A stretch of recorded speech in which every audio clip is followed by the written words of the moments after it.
एक औरत बहुत महंगे कपड़ों में अपने मनोचिकित्सक के पास गई और बोली, डॉक्टर साहब, मुझे लगता है कि मेरा पूरा जीवन बेकार है, उसका कोई अर्थ नहीं है।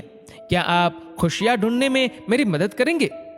मनोचिकित्सक ने एक बूढ़ी औरत को बुलाया जो वहां साफ सफाई का काम करती थी और उस अमीर औरत से बोला, मैं इनसे आपको ये बताने के लिए कहूंगा कि कैसे इन्होंने अपने जीवन में खुशियां ढूंढी। मैं चाहता हूं कि आप इन्हें ध्यान से सुने। तब उस बूढ़ी औरत ने अपना झाड़ू नीचे रखा, कुर्सी पर बैठ गई और बताने लगी, मेरे पति की मलेरिया से मृत्यु हो गई और उसके 3 महीने बाद ही मेरे बेटे की भी सड़क हादसे में मौत हो गई। मेरे पास कोई नहीं था, मेरे जीवन में कुछ नहीं बचा था। मैं सो नहीं पाती थी, खा नहीं पाती थी, मैंने मुस्कुराना तक बंद कर दिया था। मैं स्वयं के जीवन को समाप्त करने की तरकीबें सोचने लगी थी। तब एक दिन एक छोटा बिल्ली का बच्चा मेरे पीछे लग गया। जब मैं काम से घर आ रही थी, बाहर बहुत ठंड थी, इसलिए मैंने उस बच्चे को अंदर आने दिया। उस बिल्ली के बच्चे के लिए थोड़े से दूध का इंतजाम किया और वह सारी प्लेट सफा चट कर गया। फिर वह मेरे पैरों से लिपट गया और चाटने लगा। उस दिन बहुत महीनों बाद मैं मुस्कुराई। तब मैंने सोचा, यदि इस बिल्ली के बच्चे की सहायता करने से मुझे खुशी मिल सकती है, तो हो सकता है कि दूसरों के लिए कुछ करके मुझे और भी खुशी मिले। इसलिए अगले दिन मैं अपने पड़ोसी के लिए, जो कि बीमार था, कुछ बिस्किट्स बनाकर ले गई। हर दिन मैं कुछ नया और कुछ ऐसा करती थी जिससे दूसरों को खुशी मिले और उन्हें खुश देखकर मुझे खुशी मिलती थी। आज मैंने खुशियां ढूंढी है, दूसरों को खुशी देकर। ये सुनकर वह अमीर औरत रोने लगी। उसके पास वह सब था जो वह पैसे से खरीद सकती थी, लेकिन उसने वह चीज खो दी थी जो पैसे से नहीं खरीदी जा सकती।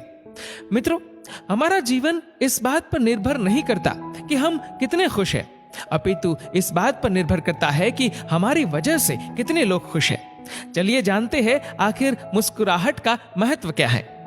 अगर आप एक अध्यापक हैं और जब आप मुस्कुराते हुए कक्षा में प्रवेश करेंगे तो देखिएगा सब बच्चों के चेहरों पर मुस्कान छा जाएगी।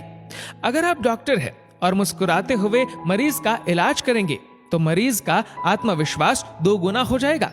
अगर आप एक गृहिणी है तो मुस्कुराते हुए घर का हर काम कीजिए, फिर देखना पूरे परिवार में खुशियों का माहौल बन जाएगा। अगर आप घर के मुखिया है तो मुस्कुराते हुए शाम को घर में घुसिए, देखना पूरे परिवार में खुशियों का माहौल बन जाएगा। अगर आप एक बिजनेसमैन है और आप खुश होकर कंपनी में घुसते हैं तो देखना सारे कर्मचारियों के मन का प्रेशर कम हो जाएगा और माहौल खुशनुमा हो जाएगा। अगर आप दुकानदार है और मुस्कुराकर अपने ग्राहक का सम्मान करेंगे तो ग्राहक खुश होकर हर बार आपकी दुकान से ही सामान लेगा। कभी सड़क पर चलते हुए किसी अनजान व्यक्ति को देखकर मुस्कुराइए, देखना उसके चेहरे पर भी मुस्कान आ जाएगी। मुस्कुराइए क्योंकि मुस्कुराहट के पैसे नहीं लगते, ये तो खुशी और संपन्नता की पहचान है। मुस्कुराइए क्योंकि आपकी मुस्कुराहट कई चेहरों पर मुस्कान लाएगी। मुस्कुराइए क्योंकि ये जीवन आपको दोबारा नहीं मिलेगा। मुस्कुराइए क्योंकि क्रोध में दिया गया आशीर्वाद भी बुरा लगता है और मुस्कुराकर कहे गए बुरे शब्द भी अच्छे लगते हैं। मुस्कुराइए क्योंकि दुनिया का हर व्यक्ति खिले फूलों और खिले चेहरों को पसंद करता है। मुस्कुराइए क्योंकि आपकी हंसी किसी की खुशी का कारण बन सकती है। और सबसे बड़ी बात, मुस्कुराइए क्योंकि ये मनुष्य होने की पहचान है, इसलिए स्वयं भी मुस्कुराए और औरों के